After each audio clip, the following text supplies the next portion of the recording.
Hey everybody, this is Hero Weasel, and this is my quick warding guide for the Baron.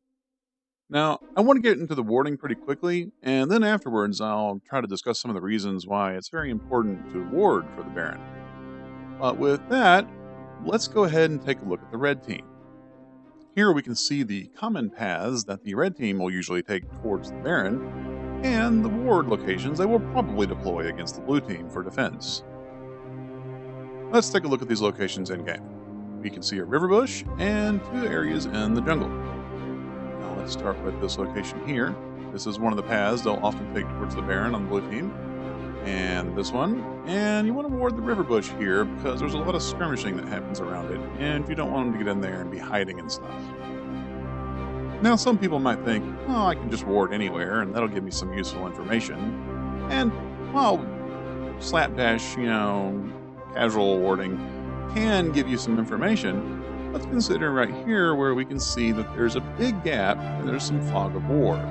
And we wouldn't want something awful like this to happen. Here we can see that Zack has no trouble jumping from the fog of war to the Baron pit. And if he has smite, that could cost you a Baron. It's always important to remember to angle your wards so that they give you as much vision as possible. Therefore, they can give you more early warning. Alright, let's move over to blue team. Here you can see I've highlighted the paths the blue team will usually take towards the Baron, and the ward locations they will generally deploy against the red team. Now this warding location here is super important.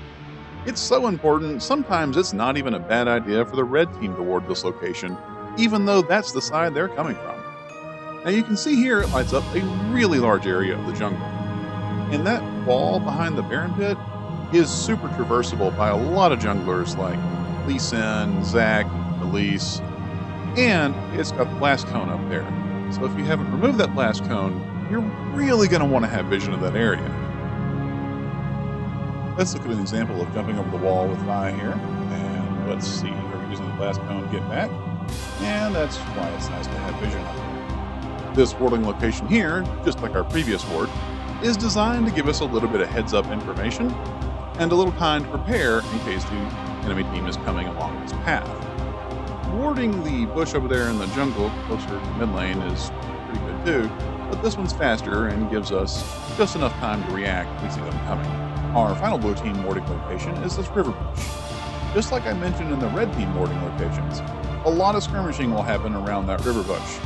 And if you haven't warded it, you can believe me, they are going to launch every possible long-range skill shot and harassment past it.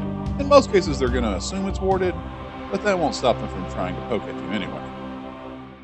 Here I've highlighted the paths for both teams and their warding locations, and you can see how the lines will intersect with the warding locations. Now that I've talked about warding locations, let's talk about the reward and the risk for taking the Baron. So let's talk about what we get for taking the Baron. First, it gives 1,500 team gold in the form of 300 gold per player. This can often help them finish items and give them item power spikes.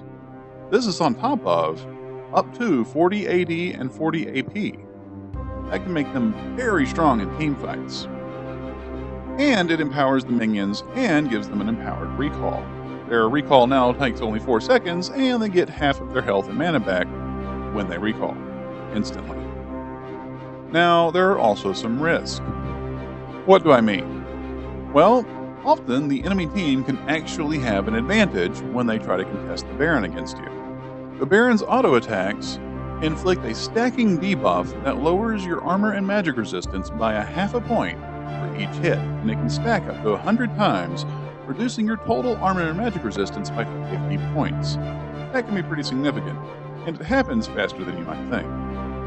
When I started this Baron, Vi had 120 armor and 84 magic resistance. And as you can see, those resistances are being melted off like the Baron is taking a blowtorch to a piece of wax. And you can be assured that if the enemy team has the opportunity to contest, they will take advantage of this vulnerability. The last thing to consider is keeping an eye on the Baron pit, just in case, well, the enemy team tries to go for the Baron or something. This opening to the Baron pit here is pretty good for most cases, but it is more vulnerable to being swept and spotted out by scrying glands. Warding the back of the Baron Pit, as seen here, is a good idea as the game goes on, because this ward takes longer to get to and more effort to clear. It doesn't give you much vision, it's just a Baron Pit, you can't see what's going on in the river, but you can definitely see if they're fighting the Baron. Well, that's just about it for a quick warding guide for the Baron. I hope you enjoyed this video, and if you did, maybe leave a like and a comment, and thanks for watching.